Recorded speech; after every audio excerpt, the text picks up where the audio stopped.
Nu, mă, chiar te ajută. Nu gratis. Să înțelegi imediat. Ce vrei să fac? Să-l vâneze. Cum să nu? Și el cum poate să facă chestia asta? Cine? Bine, nu ceva legal. Dar cum poate să facă chestia asta? Te luptă el sau ce?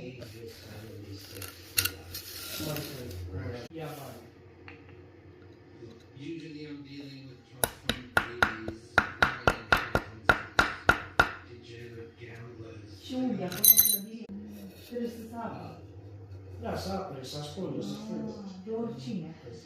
Habar n-are de cine. I'm good, man. What's up? Păi și când mai scapă el după aia de boală? Dacă el e mai